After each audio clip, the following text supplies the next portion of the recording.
Now this one more. Oh, better.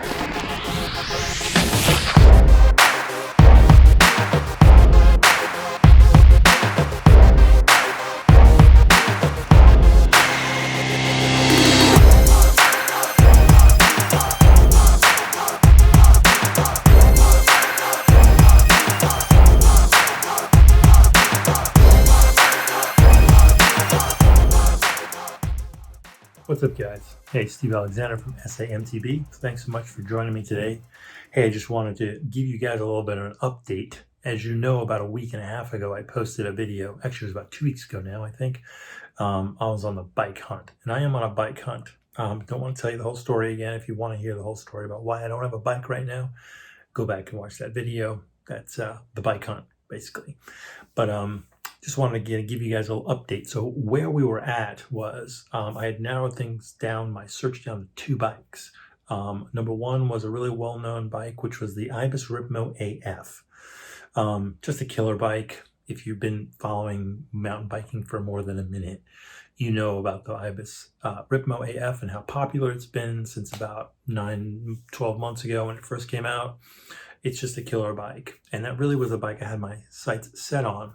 And then I heard about this bike called the Vitus Mythique 29 VRX. Really, really similar stats. It was one level lower in like the brakes and in the shifters category, really more about the shifting category in transmission. But everything else about it pretty much seemed to really line up well. And the big thing was, at the time that I was looking at this bike, it was $1,200 less than the Ibis Ripmo. That's a lot of money. And so I kind of posed this question and said, hey, tell me why you think I should still buy the Ibis Ripmo. It was funny, a lot of the comments I got weren't really getting that point, but I really appreciated all the comments, and I got a lot of comments. And not only that, I got a lot of other great bike suggestions, like the Canyon. That was a really great suggestion, really lined up well as far as the price point goes, and the overall, components on the bike really lined up well with the Ibis as well as the Vitus. So that was a great comparison I hadn't considered really before. So I was glad that I was able to take a look at that one as well.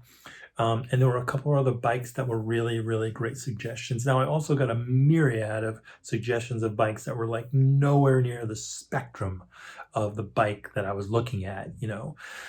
It's not fair to compare a $3,000 or a $2,500 bike with a $5,000 or $6,000 or $7,000 bike.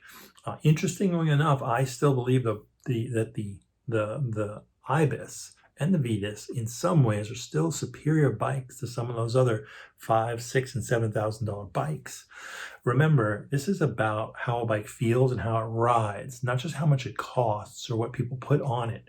You can put great components on a bike and still not have the right geometry and overall design and layout of that bike.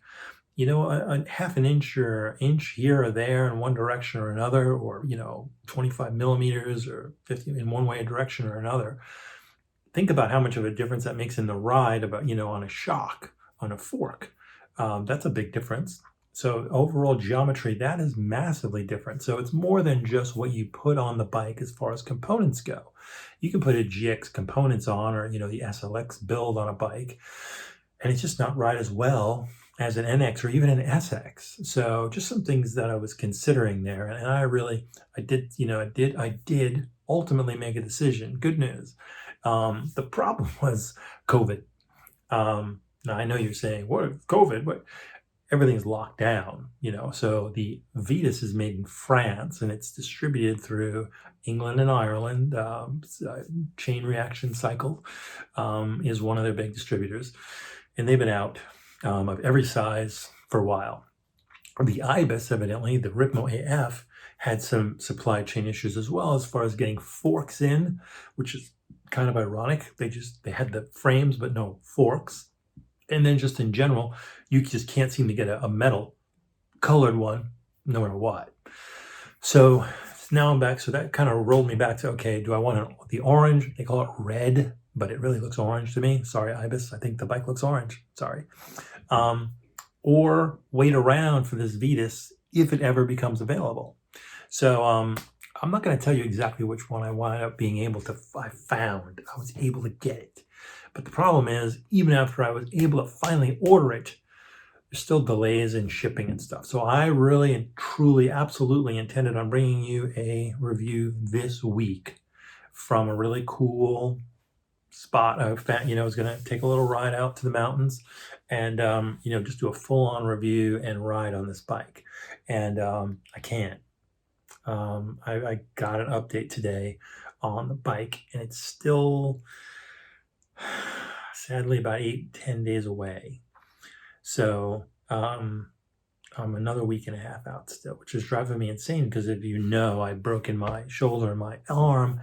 And I'm just trying to get on a bike. Now I'm probably going to ride a bike this weekend just to get out and ride with some buddies because I've really been missing that. But just wanted to bring you guys kind of that news. A bike has been purchased. I will not tell you what that bike is yet because I kind of want to do the reveal, But man, I want to thank all of you guys that kind of took the time and replied back and forth. Some of you guys really made some great, really, really great comments and comparisons. Good arguments, if you will, about one or the other. I found it very interesting that some people were like, you got to get this one, or I don't know why you wouldn't get that one. And really, it wasn't an argument. I was really looking for your opinion.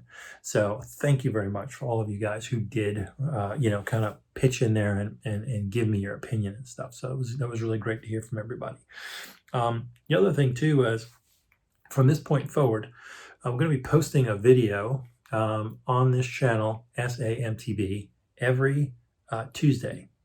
That's the goal, every Tuesday. Now, if I can and get a bonus in, I'm going to go for Friday as well. But initially, I want to try and get you guys some content every single Tuesday.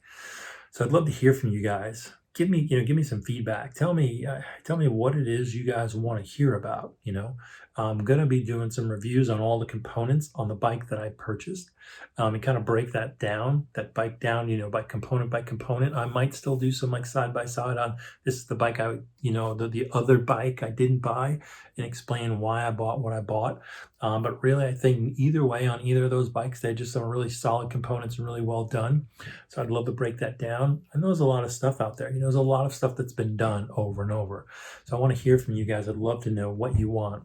And number two, what I have not done a really great job of up to this point, I have to admit, is really asking you guys to please hit that subscribe button. It doesn't sound like a big deal, I know that, but if you've enjoyed these videos, if you're enjoying what I've been putting out, and I know it's not been a lot yet, kind of just getting started on this, but I'd love if you guys would just hit that subscribe button. It would really help. It really would, because it helps me know what you guys like.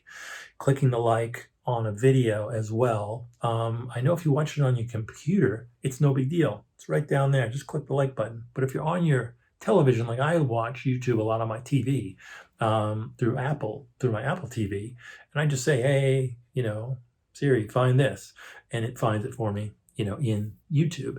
And that's a little bit more, you got to kind of scroll down and you got to go over, and then you got to click that button, you got to go back, it's a pain in the butt to leave you can't really leave comments there, but you can leave the like. But all I'm saying is I appreciate you guys watching. I appreciate you guys commenting, and I would really appreciate if you guys would hit that subscribe button. You hit that little bell right next to the subscribe button so you know when a new video comes out.